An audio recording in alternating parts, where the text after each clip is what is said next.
Sejam bem-vindos a Minutos de Techuvá.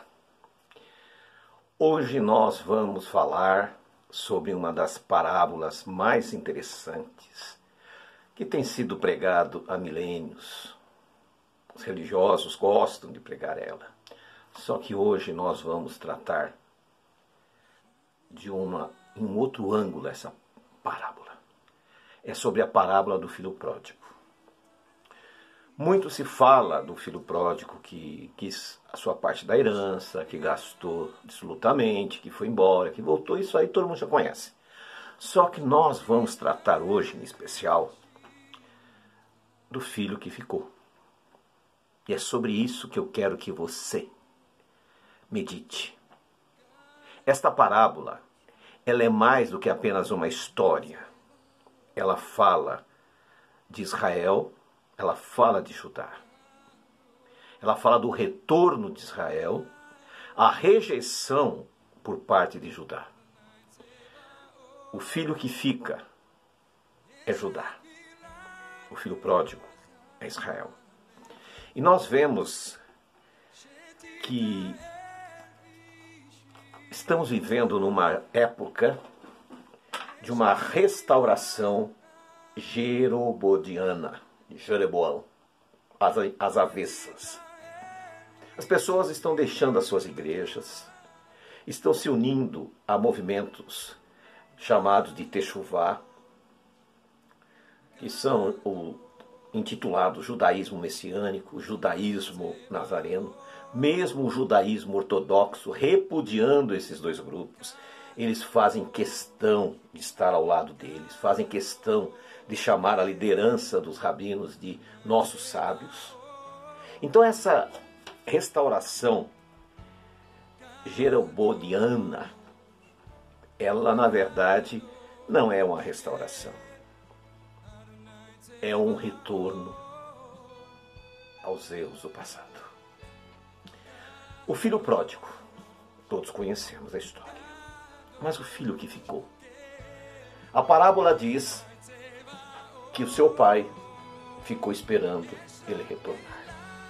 O filho pródigo, ele tem que voltar sozinho por sua própria vontade. Ele tem que voltar por uma decisão sua. O pai não pode buscá-lo. Todavia, o irmão poderia. Mas o irmão não se preocupou em nenhum momento em saber o que estava acontecendo com ele. A parábola fala que o filho pródigo foi para terras distantes, né? Lá viveu dissolutamente, gastou tudo que tinha, isso você já sabe. Veio uma fome muito grande. O irmão dele sabia disso. Em nenhum momento esse irmão se preocupou em ir atrás dele, em socorrê-lo, em momento algum. Todavia, o filho pródigo decide voltar. E quando ele retorna, o Eterno está de braços abertos, o seu pai está de braços abertos para recebê-lo. Mas há uma rejeição por parte do seu irmão que ficou. E essa rejeição é interessante, que a maioria das pessoas não observaram, mas ele reclama porque o pai fez uma novilha para fazer um churrasco. Para mim, nunca deu nem uma ovelha, um cabrito. Todavia, para ele, deu uma novilha, porque uma novilha é uma coisa muito cara. Israel não é um país de criações muito grandes de bovinos. Então, realmente, era muito caro. E ele achou que foi um desperdício total gastar aquilo com aquele irmão que havia gastado a sua parte da herança. Frisa-se. O filho pródigo gastou aquilo que era dele.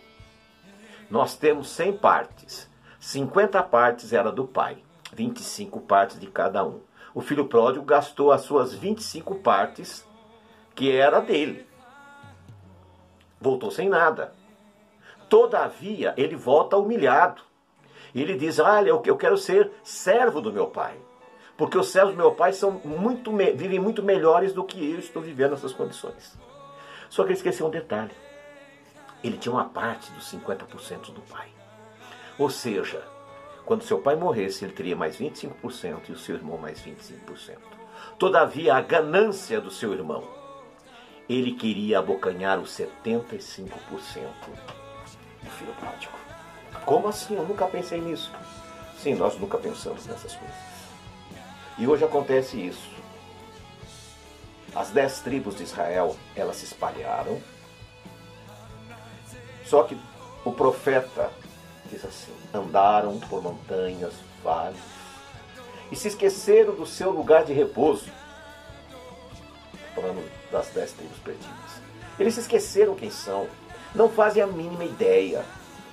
Todavia digo eu, Senhor, não me esquecerei e vou buscar um a um. O pai do filho pródigo não foi buscar. Agora o Eterno vai buscar um a um. E Yeshua disse aos seus discípulos: ide apenas as ovelhas perdidas da casa de Israel. Esta ordenança era para resgatar estas ovelhas que haviam se extraviado. Nós vivemos nesse momento de resgate. Todavia, o filho que ficou, que é Judá, ele não quer compartilhar.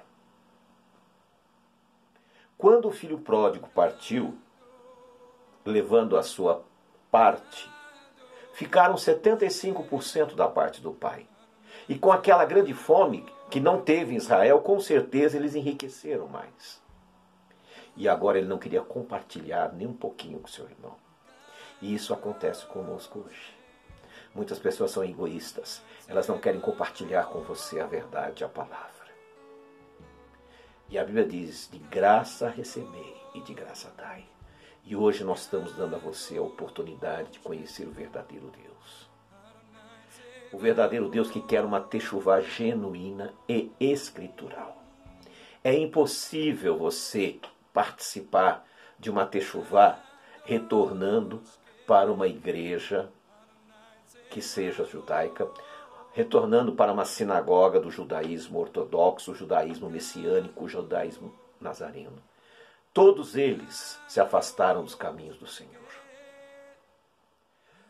Importante hoje é fazer uma restauração por completo.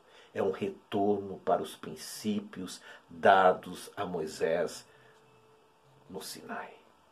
Os princípios ensinados por Yeshua. O quinto evangelho, revelação, ou Apocalipse, é o evangelho que o próprio Jesus, através do seu escriba João, nos enviou. E ele diz: importas que ensines outra vez. E nós temos que ensinar. Por mais que o filho que não partiu, o irmão do filho pródigo, não nos queira, nós fomos escolhidos por Jeová, pelo Deus bendito. E Ele está nos chamando. Faça você uma techuvá genuína. Volte para a Torá. Como que você vai deixar de servir ao Senhor Yeshua, Jesus, o Messias, para ficar correndo atrás de sábios que rejeitaram a Torá, que rejeitaram os profetas, que rejeitaram Yeshua, que rejeitaram a nova aliança? Não tem como. O judaísmo ortodoxo, ele não reconhece os profetas, ele ignora. Ele abandonou a Torá para seguir a Torá oral.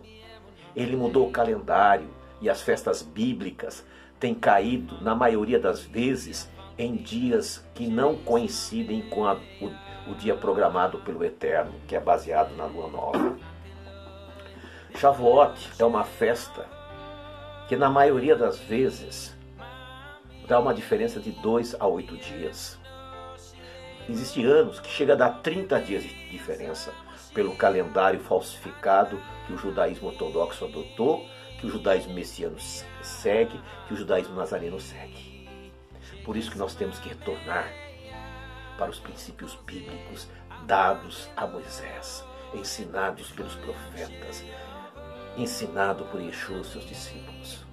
É por isso que nós estamos chamando você para uma techuvá genuína, uma techuvá real, em que você não vai seguir princípios humanos nem princípios de homens. Chega de falar nossos sábios.